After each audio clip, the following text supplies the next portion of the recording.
All right, you can start. Okay, call the meeting to order. Start with the approval of minutes from the March meeting, which Petra sent out yesterday. Anybody have any comments, corrections, changes? If not, then we'll get a motion to approve. So moved. Second. Okay, we got a second. All in favor, you can raise your hand. All right, minutes are approved. So we'll jump right into old business. It shouldn't take too long. I'm gonna go ahead and share my screen.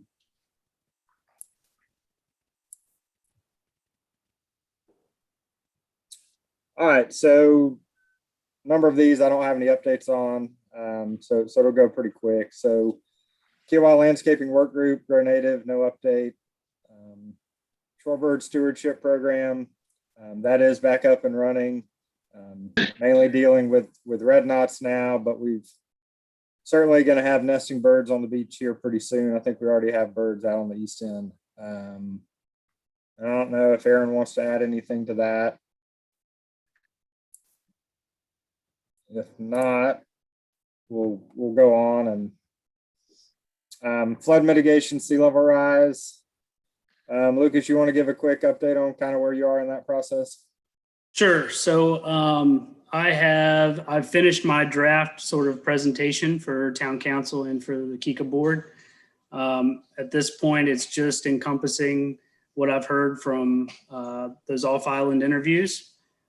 So I've put together thresholds, indicators, triggers, and sort of a monitoring program, at least a very high level one for us to begin with. And I have sent that back out to the folks that I reached out to earlier on. So Jim, you received one copy, and I've already met with Matt about some review information that he had. So I'll just be going back out to the people that I met with before on the island, getting their input, and then I'll make up the final draft. Okay. Yeah, that sounds good. I did look at what you sent me, and it's looking good. It's a lot of work, a lot of effort. But I'll get you my comments pretty soon. Thank you, sir. Yep, you're welcome. We'll go ahead and move on to Grow Native Parkway Lands. I have just a quick question for Lucas. When do you anticipate making that presentation to the town? I know that the Kika board, we had mentioned June before. Last I had heard, it may be pushed back to July.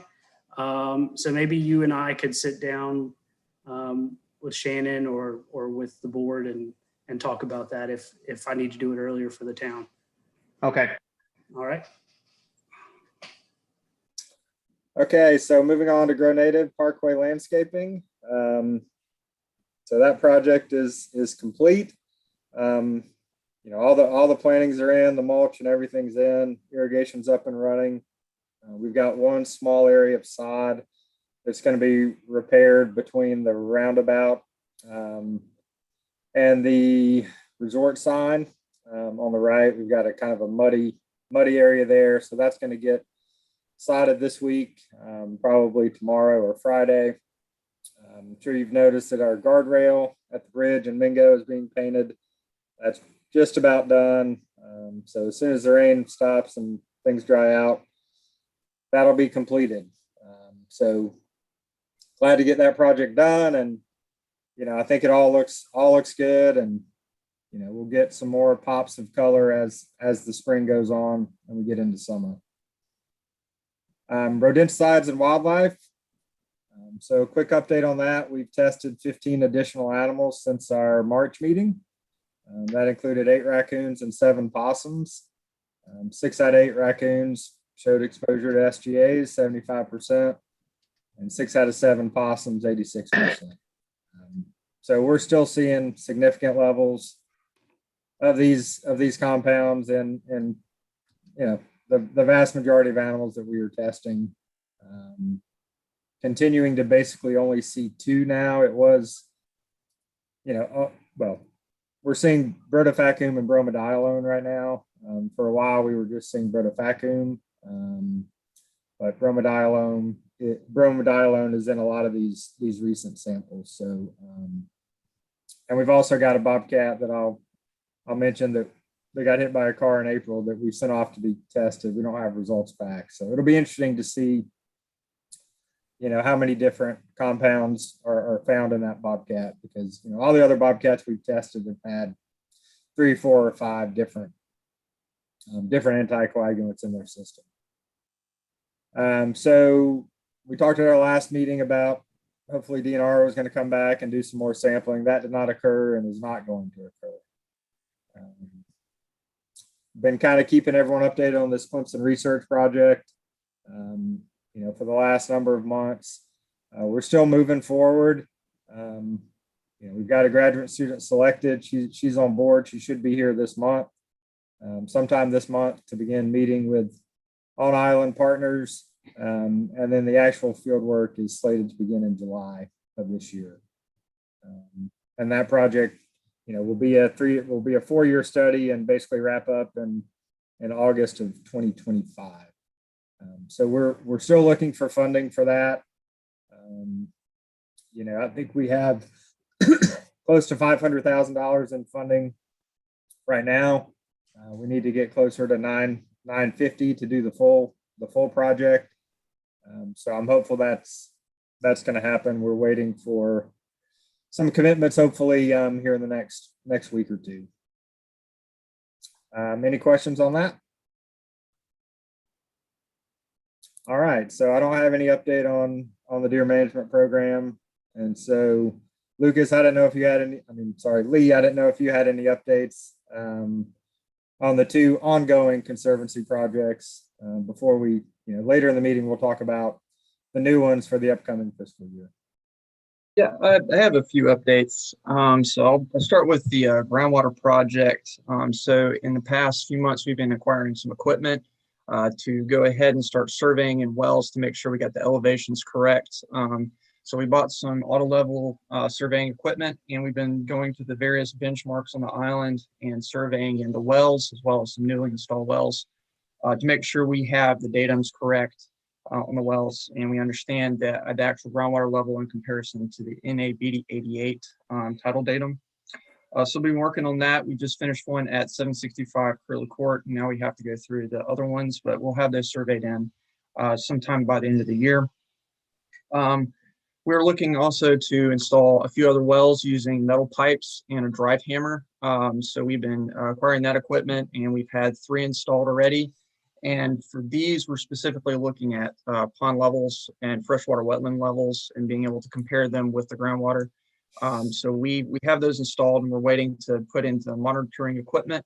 But once we do that, we'll be able to start taking data and be able to start looking at how it relates to the wells. We also went out and took out samples from each one of the wells, and we're trying to look at what's contributing to the salinity and what sort of the general chemical conditions are in the water. We're looking at things like nitrate, chloride, and pH. So we've got all that equipment. We've taken samples from 12 wells, and we're capturing that data now. And we should have some of that ready for the town's council meeting that's coming up in June. So we'll have that data available then. So moving on to does anybody have any questions about that before I move on? Wait, is this to establish baselines, or do we already have baselines in terms of salinity and chemical levels? We do have baselines for the groundwater level. So we were able to take some of the information from July up until February and be able to create some of the groundwater levels since then. But we're waiting to get the rest of the year. So we're looking to get the season between February and July to create groundwater table maps. So we had the baseline for the years prior, but not this current year. So okay. We're still creating those baselines, but we should have them finished by the end of the year. Yeah. All right, I'll move on to the Marsh Project, and it'll be pretty quick. Most of the data gathering for that has been completed. So we have all of the mapping products for this. So for this year, last year we were looking at the changes in the marsh over time. Now we're looking at the current conditions. Most of it was focused on the 2017 data, since that was the most recently flown digital elevation model. with the state. So we compared that with USDA NAEP imagery, and we've been sort of looking at how the marsh looks like and run some analysis with that. So we have information about the marsh slope lines, the amount of sediment exposed during low tide. We have all that data available. We've also conducted the unvegetated vegetated ratio for the marshes, so that's available. And we have pretty much everything available in that specific realm of looking at marsh vulnerability. Now we're kind of moving on to vegetative communities and how to go forward with that. So we're doing some small mapping first, and then we're going to go, kind of put that throughout the island. But for the most part, that's completed. One thing that we got recently updated is that Alex Bro, who's working at the Low Country Hazard Center, who is helping out on the project, he received a new job in San Francisco, so he's going to be moving off of the project. So we'll be working with a college to come up with somebody else who can help work on that project. But usually a lot of good things come out of the Low Country Hazard Center, so I'm not too worried about that. Any other questions? I got one more for the BCRF project. More? No questions? All right. For the Emergency Coastal Resilience Fund, we've completed our first phase of going and interviewing folks on the island, specifically land managers and staff at different organizations. We've written up a summary report just for internal purposes, and we're going to go and try to see how we can approach the second phase, which is trying to look at the different green infrastructure projects and land management practices we can potentially deploy on the island.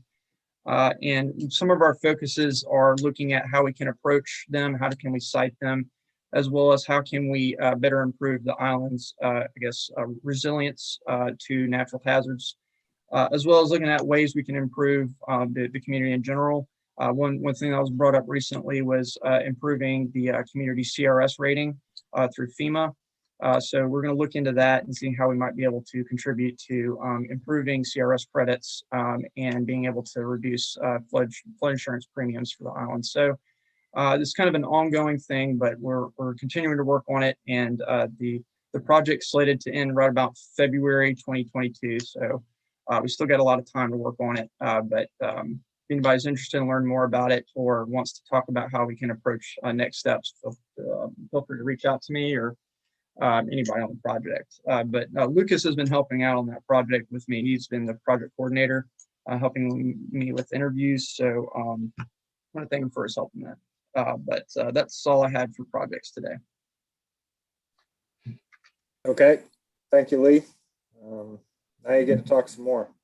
So we'll go ahead and move on to new business and kind of the meat of the meeting today. So, we want to discuss the projects that the Conservancy has put forward for funding in the town's fiscal year 21-22 budget. And so right now that budget has that line item for the Conservancy in our budget is $50,000. And I think if I added it up correctly, Lee, I think the projects totaled 65. So, what we as a committee need to do is talk about these projects and come up with priorities, the ones we think are the best, most important, and basically whittle down, that the funding request to get it to 50 or below, and then ultimately that'll go to town council for formal approval at some point. And so I know Patriot sent out what Lee had submitted yesterday, so I hope everyone had a chance to look through those requests for those projects. But if it might be good, Lee, if you just want to give just a 30-second, 1 minute kind of overview of each of the projects, and then maybe we'll let you go ahead and do that, and then we'll come back to them one by one and get feedback and discussion from the committee. Yep, absolutely. So I'll go right down the list. So the first one that's in there is understory vegetation monitoring. What we're planning on is using a piece of LiDAR equipment, terrestrial LiDAR, to basically shoot out points in order to get a 3D map of understory vegetation on the island. And generally, this is about the same data that you would get from flying aerial LiDAR, which has been used especially with the digital elevation model for the county. So we're looking at using some terrestrial LiDAR equipment to be able to capture that data. And the good thing about this is you can attach it to vehicles and be able to drive around the island to look at vegetation. So this is looking at, specifically what type of vegetation do we have in the understory and how to better approach, kind of how do we discuss understory and monitor that for future purposes. But it would be purchasing a piece of a LiDAR equipment that we can use to attach to our truck or put on a tripod to look into the understory vegetation and its density. The next one is Mink Monitoring.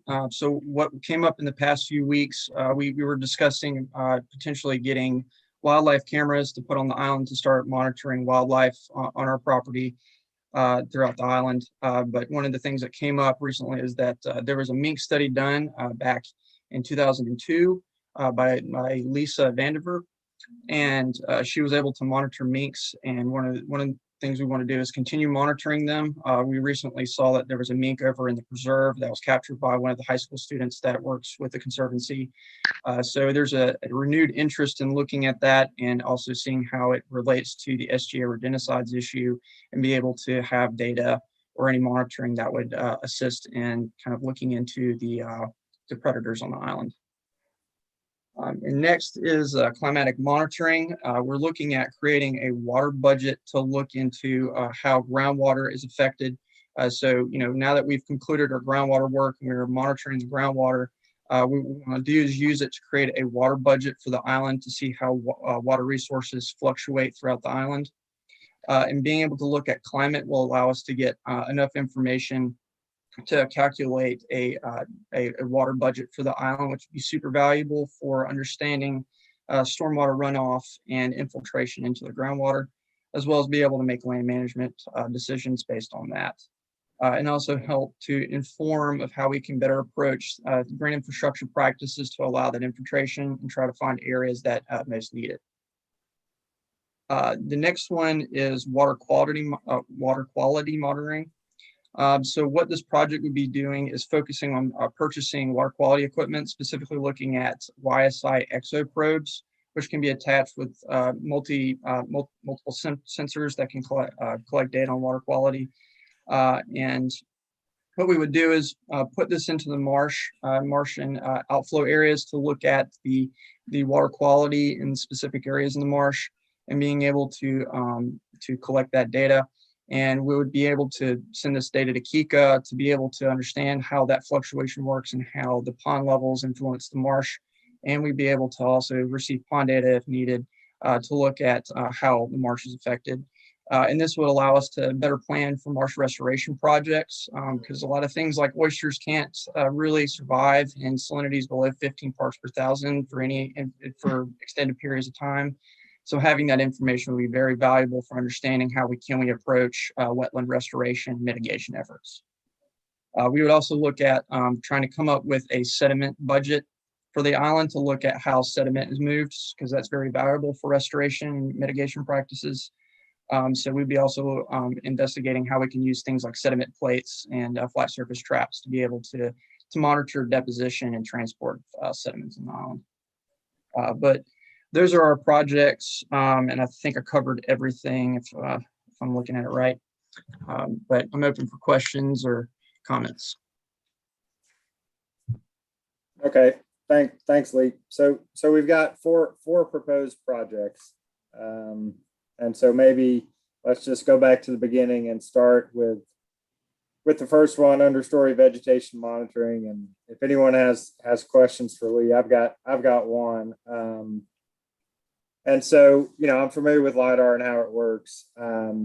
So having this mounted on a vehicle driving a roadway, how far, in other words, what is the depth of the area? Obviously, it's going to depend on the understory density, but, most of our undeveloped lots are incredibly dense on the side of the road. And so, I just wonder how far that LiDAR would penetrate and how much data you would get on what the remainder of the lot looks like.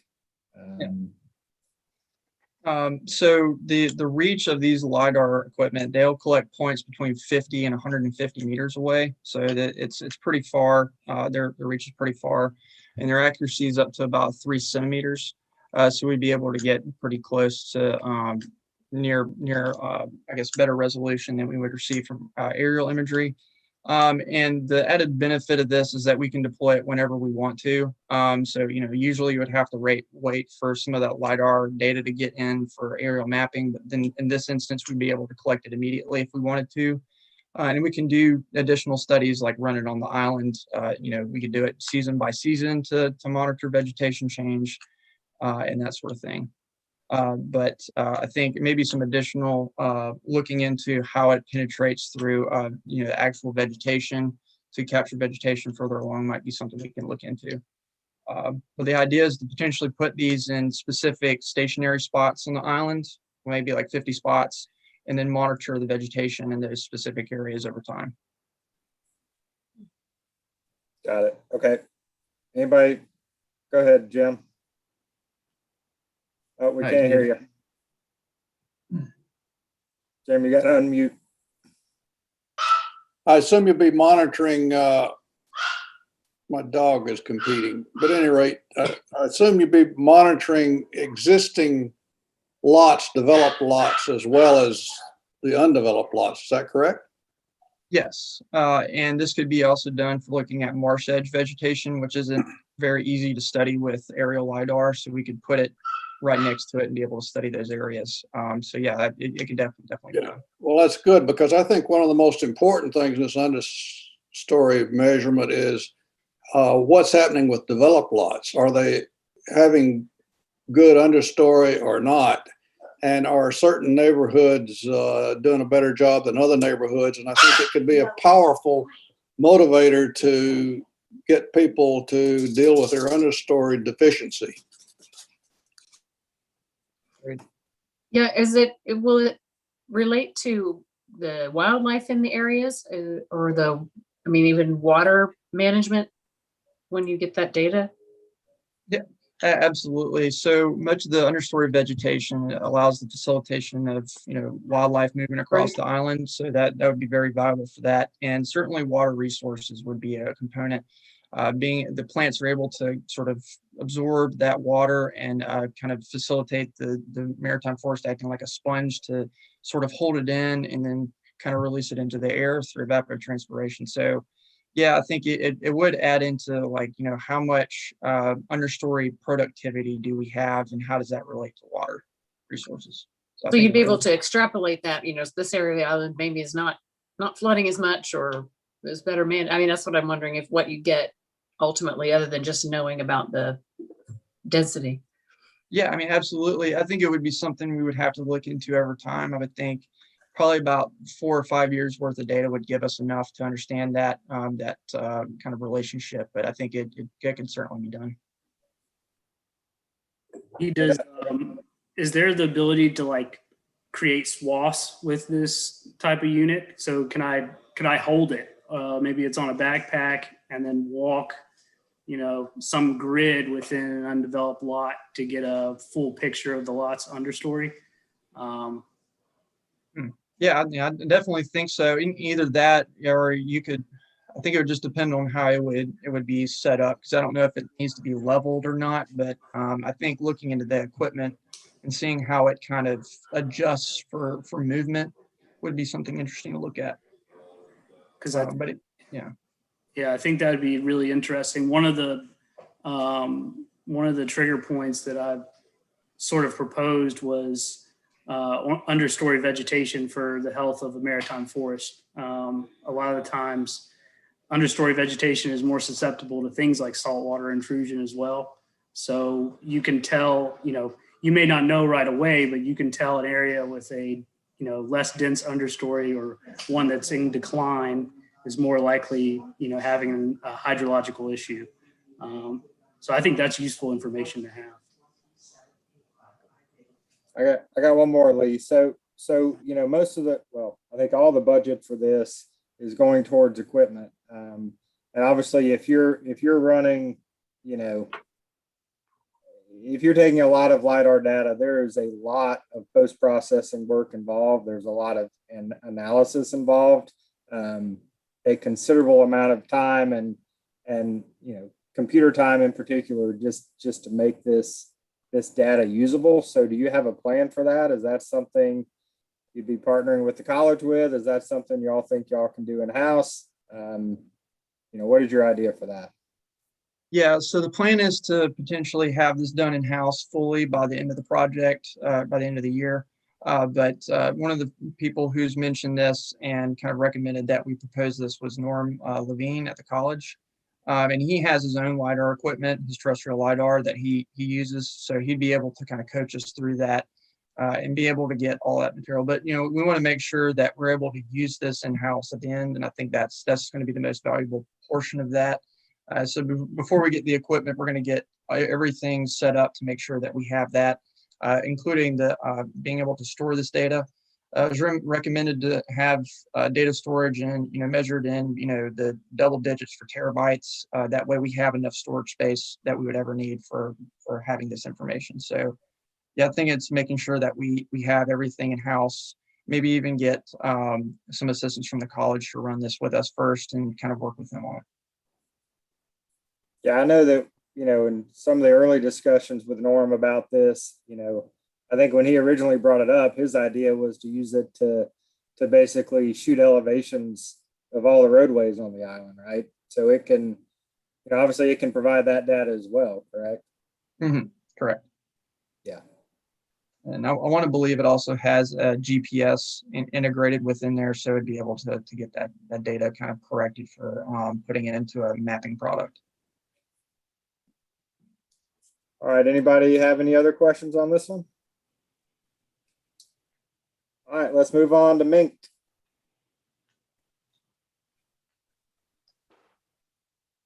Anybody other than me have questions? All right, well, I got a few. So I mean, I think that mink are a unique species out here. Obviously, they live almost their entire lives in the salt marsh, are rarely seen. It's over. Yeah, mink numbers have struggled in different parts of the state of South Carolina. There have been some restoration projects done. I think that, while we don't know for sure, I think everyone or most would agree that Kiowa's got a healthy mink population. Maybe one of the handful of places in the state that does. So I think they're an important animal to study. I guess my questions would be, mainly towards, if you're talking about radio telemetry work with an animal that lives entirely in the salt marsh. Well, radio telemetry with any animal, you're talking about a huge commitment of time and manpower to do that, to collect the data necessary. And so you mentioned a graduate student, and and honestly, this sounds like a graduate student project, right? It's there's a lot involved in catching the animals, monitoring the animals, and then running all the data and analysis on the results. So, I mean, I guess you mentioned help through the use of a graduate student, but I mean, do you envision this as a full-blown, master's project for a student, or just trying to find some local help to do some of the field work? I kind of see it as a graduate student project, likely somebody who would work within the conservancy, work for us, and be able to work on this project on the island. And basically being paid by the conservancy to do the work, and you're using the town funds to purchase equipment and necessary materials. And I think maybe having some additional help from the town's wildlife, you and Aaron, as well as some help from Kika as needed. Because definitely need some help on the project to make sure we're going in the right direction. Maybe even potentially getting SCDNR involved.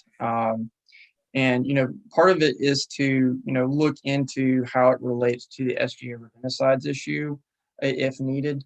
I think anything that could help working with that would be, I think, super helpful for the town and the DDR. So I think we're just looking at kind of that direction and trying to see if we can get help along as possible. Got it. Yeah, I mean, in terms of looking at SGAs and Mink, that would be interesting, but obviously the only way you can do that is if you have a Mink in your hands that's dead, so you can look at it and take the liver out. So I don't know exactly how we would, other than finding dead Mink, would be able to capture that impact. Anybody else have any questions on that one? I just had a question in terms of looking at the overall nature of the work that's being funded. I was trying to see where the additional projects here really build on the work you have underway, which ones really build that way. And I was wondering, in this one, I didn't see the connection. If you've got the groundwater monitoring work and the marsh work, the minks live in the marsh, so it might give us a little more information there, but it seemed like this one might be not as directly supportive of as extensions as the other ones look like they were. So am I not reading that right? Or Yeah, I mean, there's sort of a tangent from some of the studies we're doing in the marsh. Part of efforts to the Conservancy is to look into ecological health, and it was mentioned within some documents from DNR that it's a good indicator for marsh health. If you have healthy marsh, you have usually healthy mink populations. So we thought that as a necessary component into looking into the biology of the marshes instead of the physical conditions and the vegetation. So it's just kind of like it's kind of separate, but sort of necessary to look into that. But certainly something that needs to be massaged a little bit more. I had the same thoughts David had and has. And in addition, it seems to me that the rodenticide is a complicating factor because it's not just the mink population and marsh health, but you have the additional complication of you get them killed by rodenticide. So it looks like it's going to be really a questionable health monitor for the marsh to me. Yeah, potentially. I mean, it's hard to say, a mink that has a fairly small range and never leaves the salt marsh may not be encountering, rats and mice that have been poisoned. Hard to say. I don't know that anyone's looked at that. It seems logical that they might be impacted to some way, but I don't think anyone's looked at it. I guess one last comment on the mink, which I don't know. It almost sounds like this proposal is a little bit ambitious in terms of, the funding amount to do a variety of things. And maybe it would be, it would make more sense to try to focus on, for example, what I think would be really interesting and helpful would be to establish, to basically replicate what Lisa did back in 2002. Which she used floating tracking stations basically to get a population estimate for mink around Kiowa. And so obviously if you got, if you replicated that now and replicated it going forward, you would at least have some historical data to compare to, as well as, pick up potential changes or, problems over time. And that seems a lot more doable than radio tracking mink across the salt marsh, which isn't, it's interesting, but I don't know how. I mean, the survival part would be helpful, but I think the more important question is, okay, how many mink do we have? How many did we have? And is that changing over time? Just a thought on that.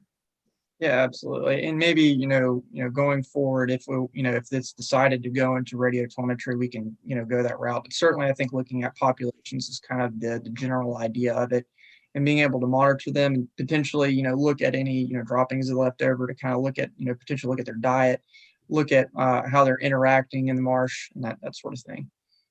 So I think that was kind of our kind of goal, is to just track the populations, but, kind of took it to us another level just to see if that would be an option to take. But it sounds like something we would kind of approach in the future potentially if there's enough interest. All right, anything else on that? All right, so let's move to the last two. So first one is climate monitoring for water budgets. Any questions on that one? Comments? Thoughts? I've got one. Go for Jim? it. Oh, okay. I didn't know if anybody could hear me or not. Kind of, I guess, similar to we're on what, number 3 now, similar to the first one that was looking at the LiDAR for vegetation monitoring. This one, I guess my question, Lee, would be, do you plan to like crunch this data and collect it in-house? Because it seems very involved.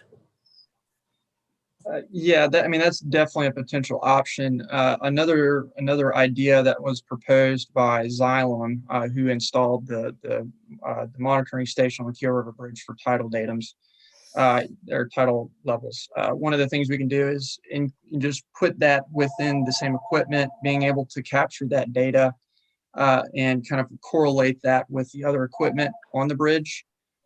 So it would be kind of like housed into one system, being able to collect data within that system, and it can be used by anybody that has access to it. So it can be done in-house, but I think the preference is potentially to put it on the Keel River Bridge with the other equipment to be able to monitor weather in that area. And I think the added benefit of that is to be able to capture wind data, which is very important for tidal levels. And then being able to capture basically everything into one specific system to capture all that data into one point. And there was also discussion about putting in a depth monitor over there, because I think one of the requirements to getting into the wet weather ready system, I think Lucas has information on that, but if you have depth, you have redundancy with the current sensor on the bridge, and that it helps to kind of improve the data quality and accuracy. Okay. Anything else on that one?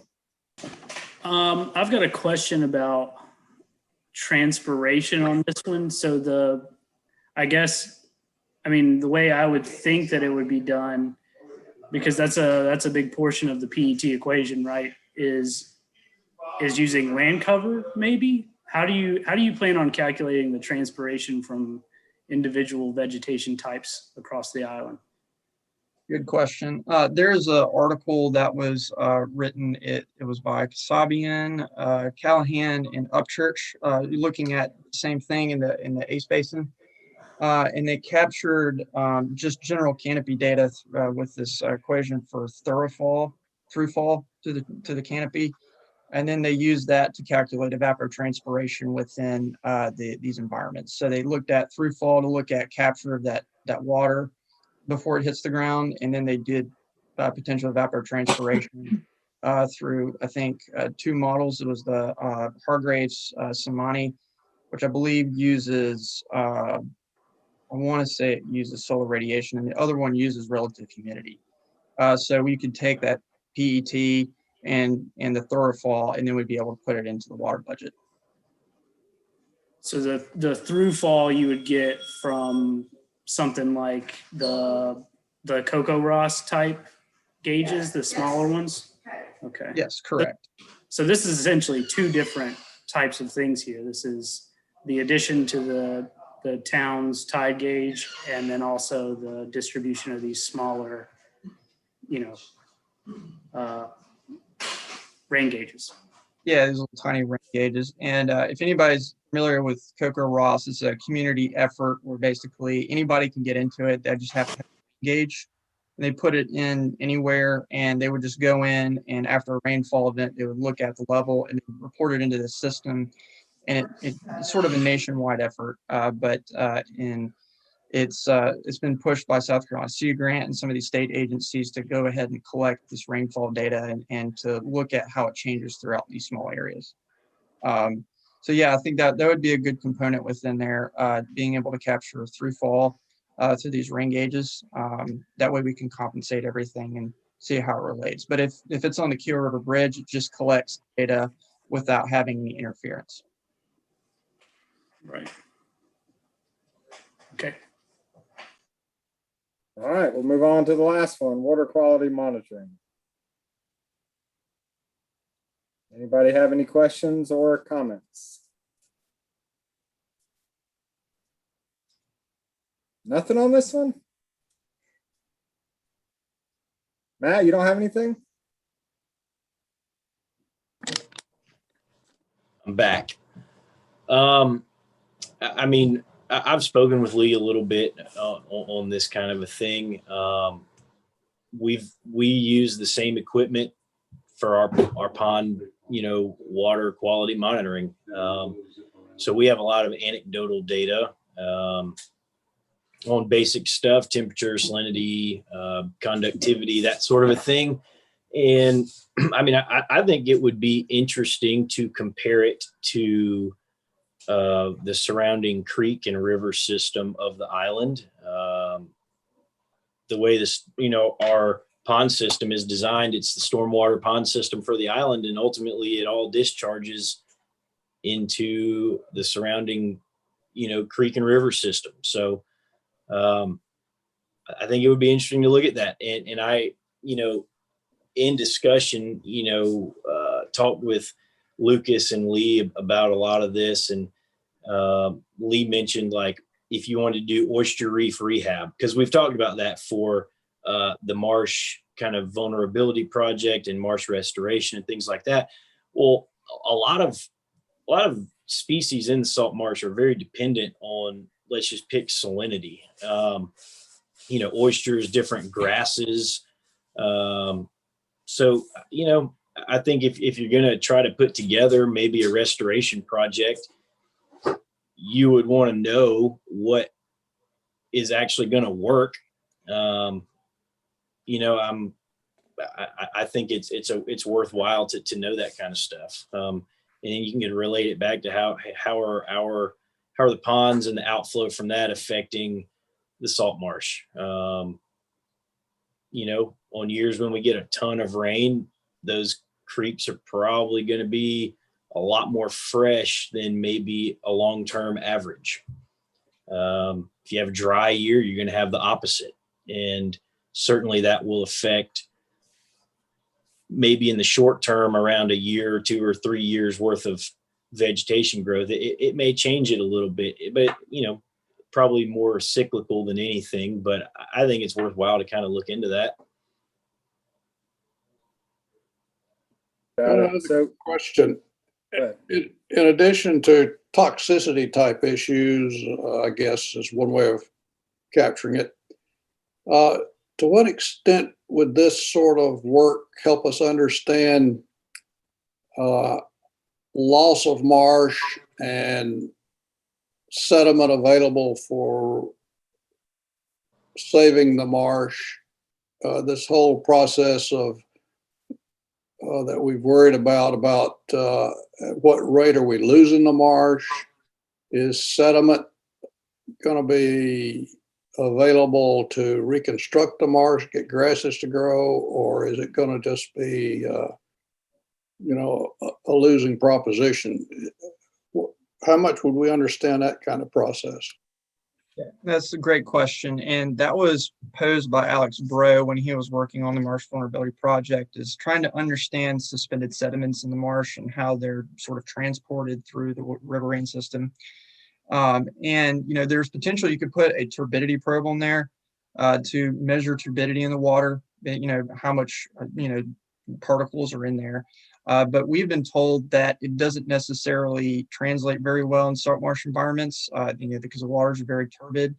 But there's potential for having a probe that could be used in these specific situations. I think we need to go and revisit that. But generally taking in situ measurements using, just water quality, just sampling bottles, as well as looking at putting in sediment plates into the marsh, being able to look at the accretion would be very valuable. So it's a lot of in the marsh activities, but these would be done in separate areas, leave them out for a month or two, and then come back and see how it's changed, using calipers and that sort of thing. So there are different ways if if we can't use a sensor for it, or if the sensor doesn't make any sense, then we can go back and collect data that would be able to capture that similar data and maybe even have some site specific information for us. But yeah, trying to find how sediments are transported using suspended sediments in the marsh is certainly something we're looking at.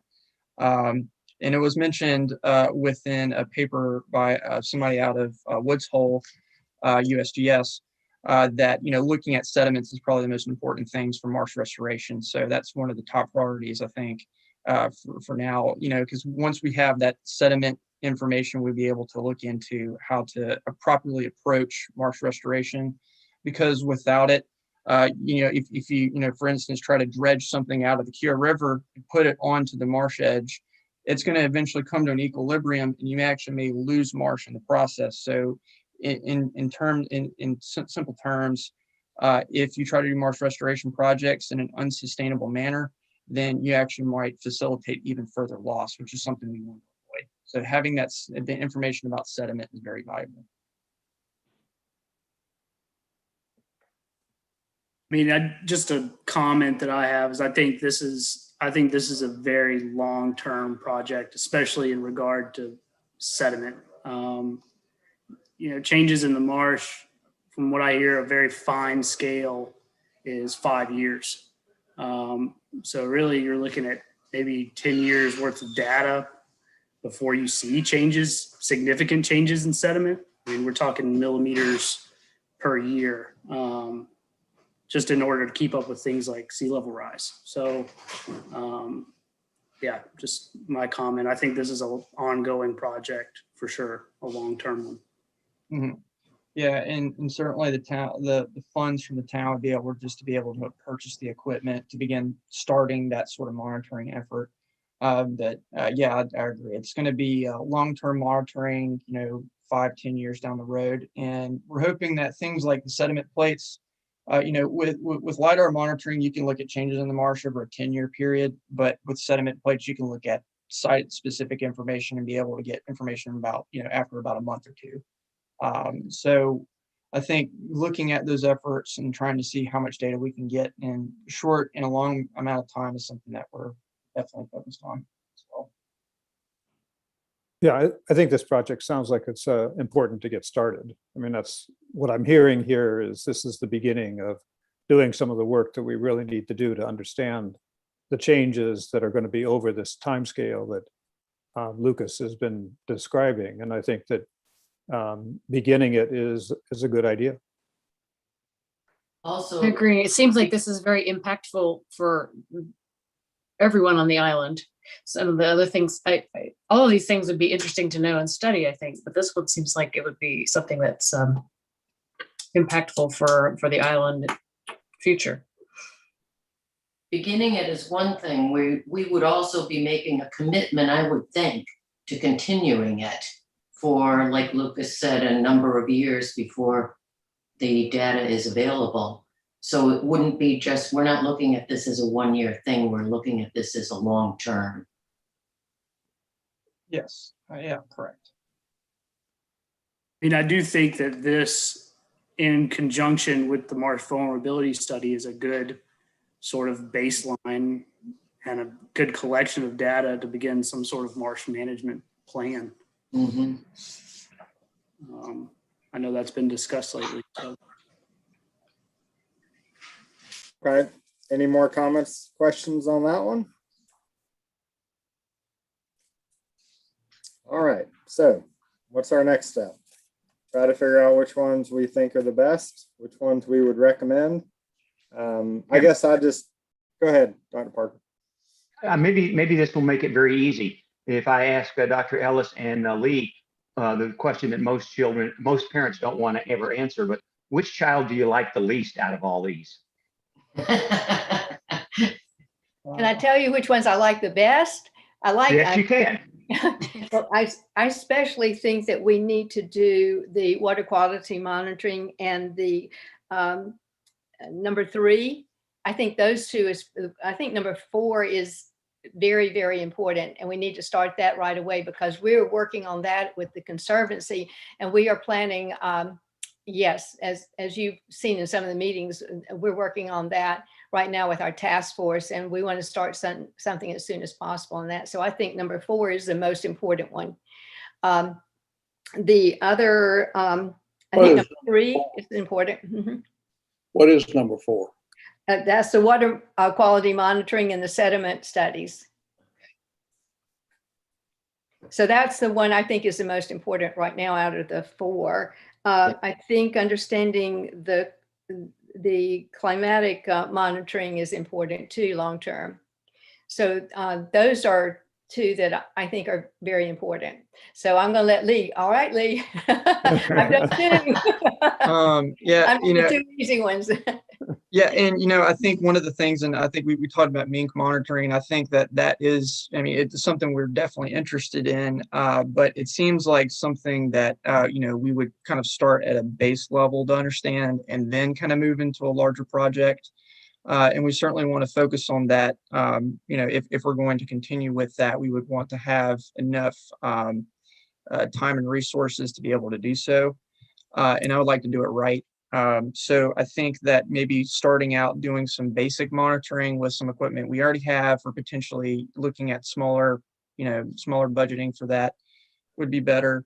And then being able to get that equipment, looking at how it might be able to help out with some other studies on the island, and kind of trying to go forward with that. But I think it just needs a little bit more massaging on my end after looking at the discussion today.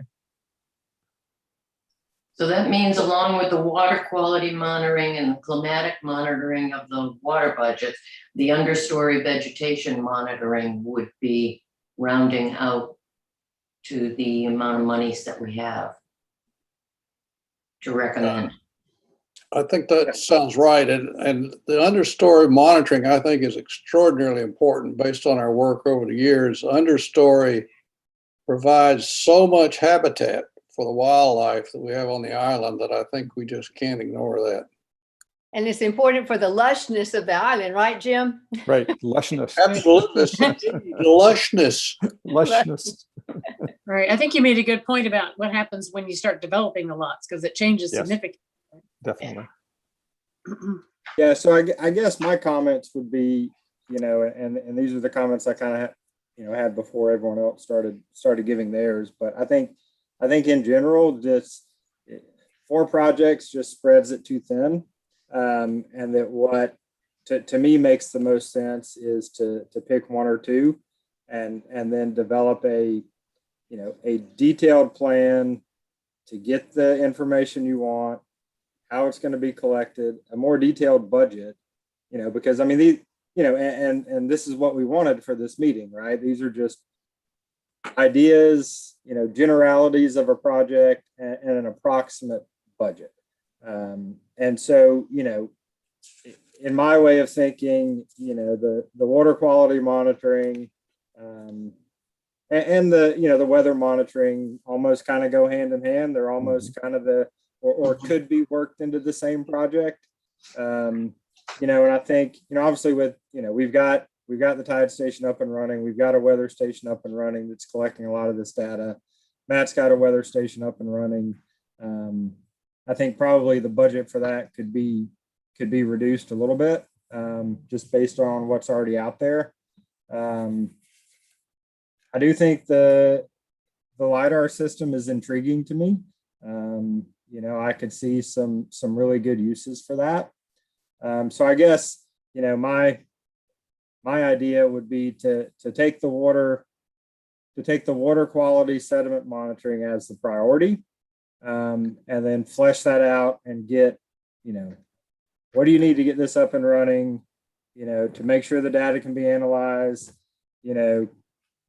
someone's going to be available to check these things, move these things around, and focus on that one. And maybe you're able to work in some of the weather stuff, and even the LiDAR, equipment could be worked into that same project, right? Because if you're going to use it in the salt marsh, you can use it to look at, salt marsh vegetation over time, right? I mean, you can look at increases in height of grasses in the marsh and the high marsh and salt, low marsh. And I think there's a lot of possibilities for that equipment within that kind of the Mhm. water quality, marsh, sediment type of a project. So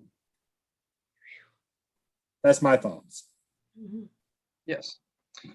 And the last comment on that, there is probably going to be a better, itemized budget for that. We've been talking with the folks at Xylem about what types of equipment to do and, get some quotes for that. So we have more numbers I can provide you. We just didn't receive them until yesterday. So I can forward those to you and take a look at it. But in general, yeah, I think that's doable. So is everyone in agreement, or do we need to have further discussion on, I think it seemed like most everyone agreed that water quality monitoring, looking at sediments in the marsh is the priority out of all of these. Is that accurate? I see a lot of heads nodding, so that's good. And that the LiDAR, would be number 2, maybe. The weather kind of ties in with number 1. And obviously, I think we kind of agreed that, that the Mink one is probably the lowest down, though it would be nice to again replicate the population surveys that were done in 2002 at some point on some scale. And so obviously, our point here today, the purpose of today's meeting is number 1, to basically give Lee and the Conservancy, an idea of which projects the committee or which areas of research or study the committee is most interested in. And then ultimately, as the final proposal, the final product is developed, that will go to town council for formal approval to spend up to the $50,000 that's available. So, I see our role is helping the Conservancy through the process and identifying priorities, and then working towards, that presentation to council to ask for the funds for a specific project or projects. And I do think that, water quality monitoring, sediment, sea level rise is still a really big issue and is probably the area to focus on, Yes. Primarily at this point. Yes. We all agree? Yes. You want to vote? Yeah. So we don't meet again until July. But I think that,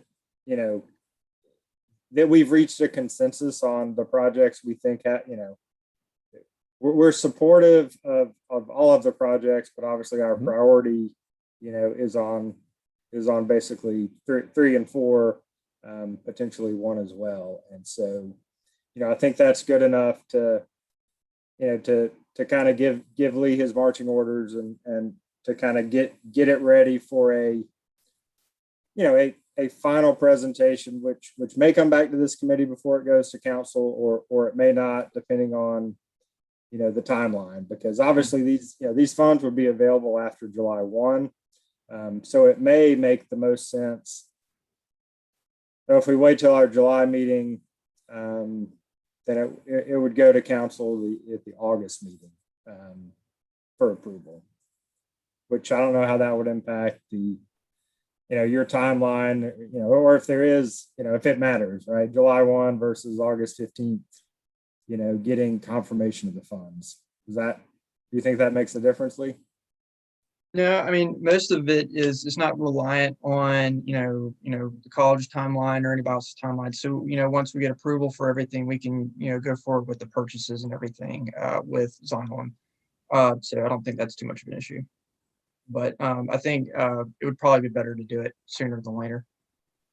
Yeah, absolutely. And if we need to call a special meeting, we can. If we want to get it on the July, the council meeting in July, we could have a meeting in June.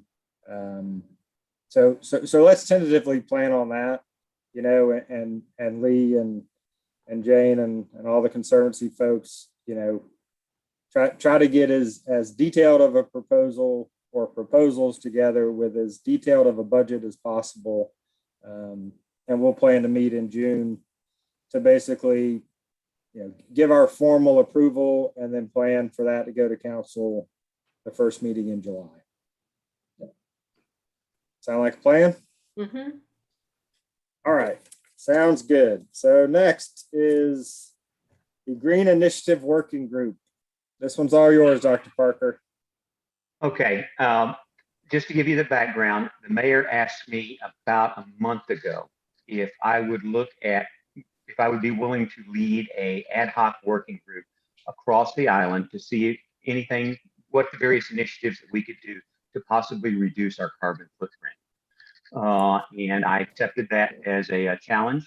And what I have been thinking about in my head is putting together a small group that is composed of all of the stakeholders on the island.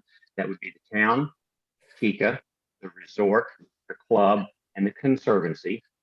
And this committee would be composed of 2 people from each entity. One person would represent, for want of a better term, kind of the oversight portion of it. And then the other person from each entity would be more at the staff level. It would be at the working level. And the idea would be to come up to see if we could provide a template or roadmap with specific timelines that we could say, over this period of time, we will reach this attempted goal of replacing, and now I'm just going to make stuff up, replacing as say the equipment's replacement cycle occurs and we have to replace leaf blowers, commercial leaf blowers. And we transition a number of those over to alternate fuel sources, such as propane or electricity as the technology is applicable and as it matures. Those are the sorts of things, we're talking about, just as an example. Another example would be to encourage EV use amongst the tourists. Could we work with Fresh Deals and put in a couple of EV charging stations up there? So because for an EV charging station, you really kind of need a destination because you plug in and need to walk away for a while. And so this group would get together, would discuss these ideas, and then see if we couldn't come up with something that would say, by 2025, we will convert 10% of all of our XYZs to this. By 2030, we will be, 50% of anything that can be done. And the reason why I want it to be staff level is because they're the ones who know whether or not it can be done or not. It's not me. It's not somebody who sits on the KICA board. It's got to be staff. Very, very dependent upon staff in this role. So I have approached KICA, and Dave Morley and Shannon are very much on board with it. I've approached the town, and like I said, the mayor's tasked me with it. I contacted Donna at the Conservancy, and bad news, Dr. Ellison Lee, but you've already been nominated to be on the committee. I'm holding off on the resort until after the PGA. I think their plate is a little full, and I have reached out to the club, and I've not gotten a response back, but they're also kind of busy right now. I envision this starting after starting this group sometime in mid-June to late June, depending upon everybody's availability. Does anybody have any questions?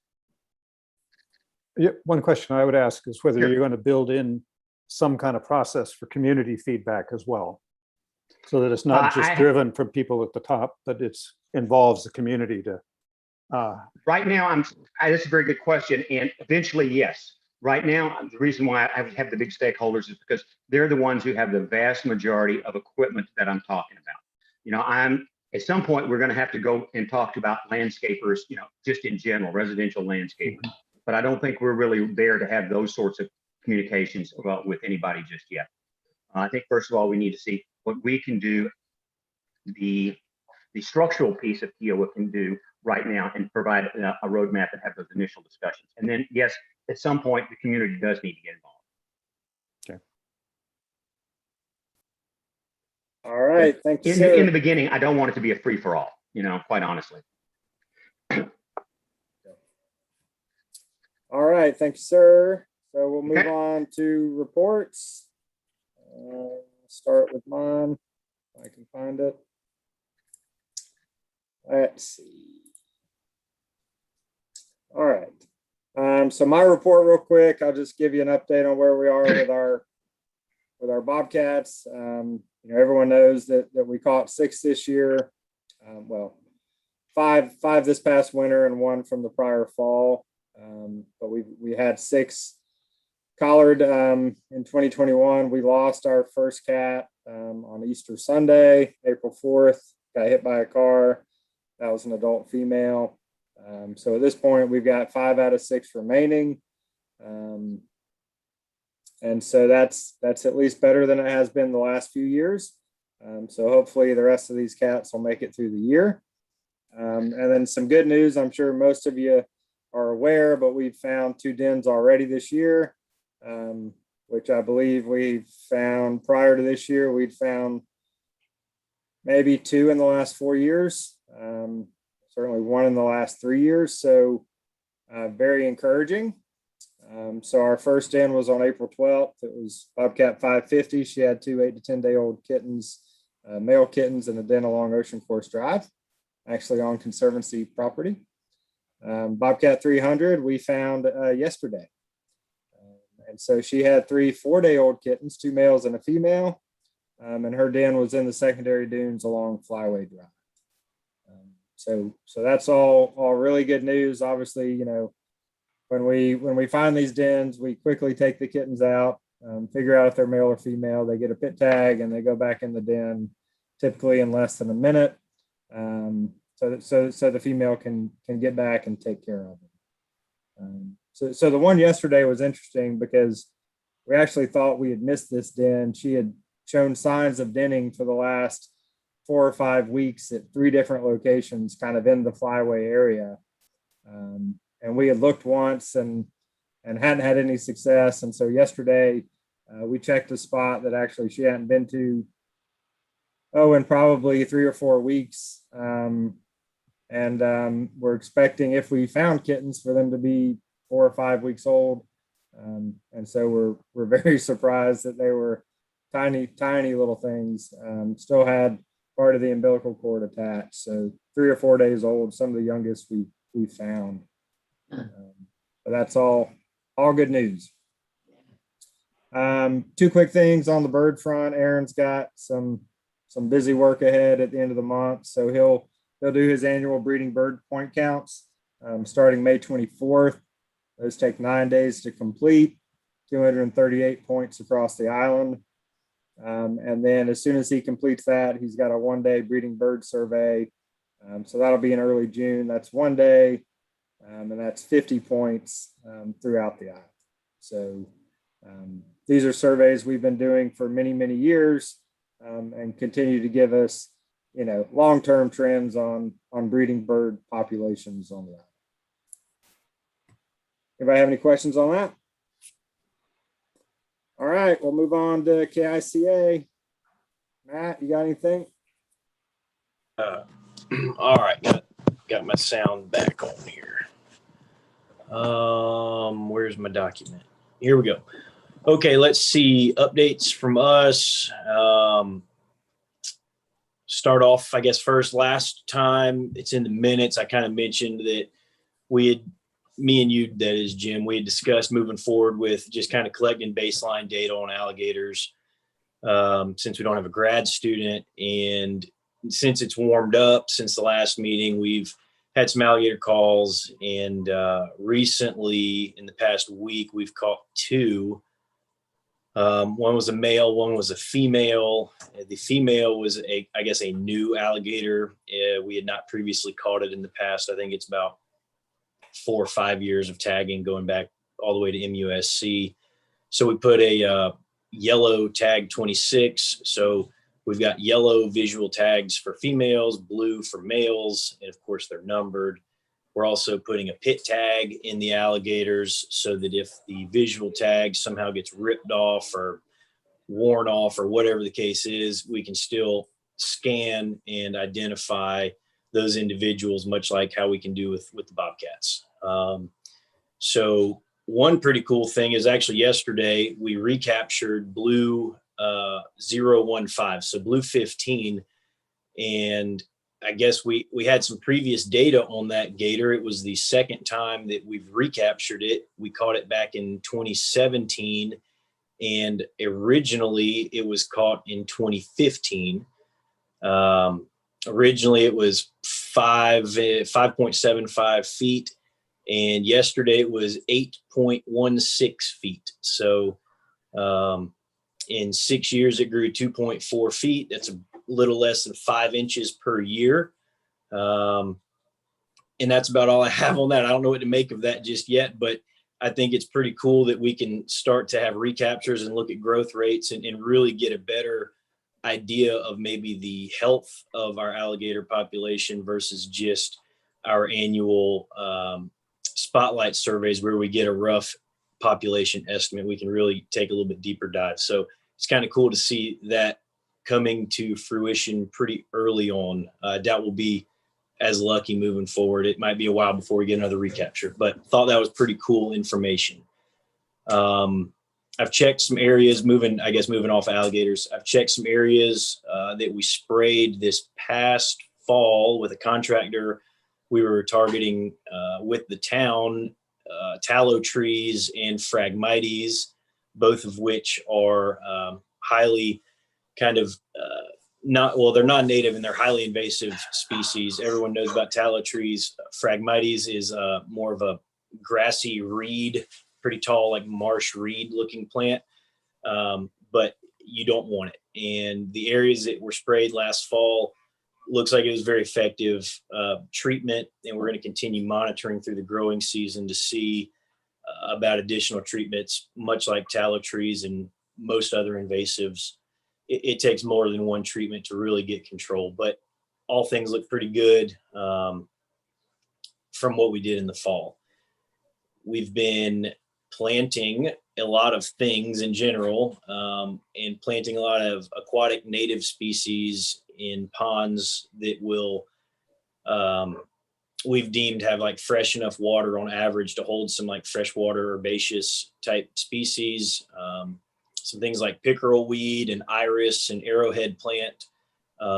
Arrow arum is kind of naming a few, and those are all native species and flowering, so we get a little bit of color, and they all benefit wildlife pretty well. So offer either a seed or vegetation to eat, or both. So that's been kind of cool seeing those go in, and then they're having pretty good survival. So it's all looking good. And along with that, this past winter, we kind of do annual pond edge pruning that's small scale for our kind of visual. Oh shoot, I can't think of the word. Anyway, for us to be able to see the ponds so that we can maintain the ponds and see the water and that sort of a thing. And I decided to buy a bag of like Southeast wildflower, like pollinator type mix. And we just kind of slung those out, seeing what would come up. And there's actually some stuff coming up. So it's pretty cool. Trying to, again, add a little bit of color and also help pollinators and anything else that can utilize those plants. So it's kind of exciting for me, at least, to see that working. We've been spraying as needed invasive species in ponds. So that includes alligator weed and parrot feather, again, non-native plants, trying to knock those back so they don't take over, and it will help open up the pond edges for native species to fill in. We've stocked some carp and tilapia for kind of nuisance aquatic control. And we've noticed some waterfowl actually using the ponds on Kiowa, which is nice. Some blue-winged teal and black-bellied whistling ducks have all been spotted within the last like week or two. So I think that's pretty cool. One thing that was asked of me to bring up, so there is a topic kind of that was brought to the Kika board recently, and it regards mole traps and their use on Kiowa Island. And I wanted to get an opinion from this group, what we thought kind of collectively about mole traps and the use of them. Should they be allowed on Kiowa? That's what's being proposed, is that they should be banned from use on Kiowa Island. So what would that leave if we wanted to control moles? Well, it leaves pretty much chemical means, because you're either going to actually poison the mole itself or its food source. And my personal opinion on it is if you target its food source, well, those are going to be insects and earthworms, which are all beneficial. And I don't think we should do that. And then if you target the mole itself, you run into the issue of kind of secondary transmittance, because bobcats and raptors and things may find those dead moles or dying moles and eat them. So I was kind of wanted to open the floor up just for a discussion so I could pass this committee's opinion along. Well, one of the things that I would think is that we would not want to use chemicals. That's just something that I would think that our Ecological Health Committee of the Conservancy would agree with. Okay. Yep, I agree 100%. I mean, you know, personally, you know, I've got moles in my yard. I've had them for 15 years. They occasionally make their burrows and push the grass up, and that's okay. That doesn't bother me. So I never understood the need to control moles in a residential setting. You know, the golf course, you know, maybe there's some issues there that need control, and I don't honestly know how those are handled. But anyway, you know, and if they do need control, then, you know, I would approach it the same way you approach the rodenticide, you know, rodent control issue, right? Number one, figure out if you have a problem, try to get rid of the problem. Well, probably be a little different. Number one, figure out if you really have a mole problem, and if you do, use traps. And then chemicals being the very last resort, but you wouldn't even want. I mean, I never see a need. I can't foresee a need to chemically control moles. And What is the downside of the trap? Why do people want to consider banning them on this island? All right. So it's basically one property owner got injured by a mole trap, but it was because the individual tampered with it. They took it out of somebody's yard because they didn't know what it was, and basically got their finger snapped in it because they were messing with it. And that individual has proposed to the Kika board that we should have them banned from the island because they're dangerous to wildlife and to people, kids, dogs, the whole deal. I looked into that, and there was a study done by the USDA, so the U.S. Department of Agriculture, over 4 years using different types of traps for fur bearers. So this goes from a trap that would be big enough to catch, say, like a beaver or a raccoon, all the way down to your standard snap trap for a mouse. And there was never a bycatch issue with mole traps, except for rodents that used the mole burrows as travel corridors, because the action of a mole trap is all placed underground. So it's more or less a single person's initiative to try to get them banned because they got injured by one. But my personal opinion is that they are a very safe, trap. Yeah, I would say no chemicals, and if you have to control them, use a mole trap. I agree, Jim. agreed. Yep. Think we're all Yeah, in agreement think on that- that? Yep. Okay, so I will pass along that chemicals never, or as an absolute last resort, and mole traps should be used. See no problem with that. But you might add something about understanding what is the problem they're trying to control.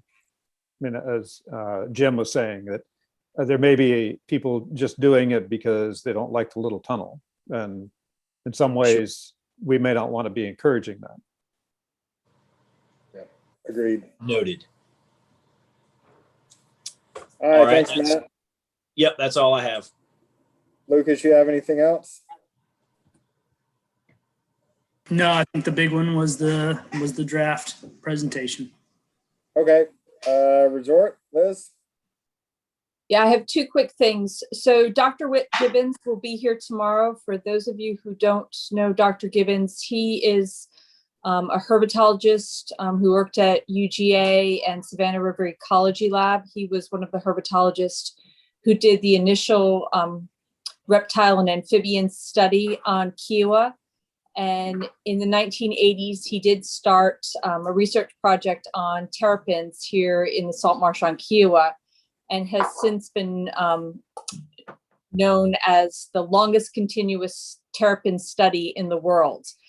So he is coming tomorrow to continue his research, and in doing so, they are going to be putting transmitters on 15 terrapins that they catch. Their hopes are to put them on all gravid females and try to get a sense of where the population of terrapins is now nesting.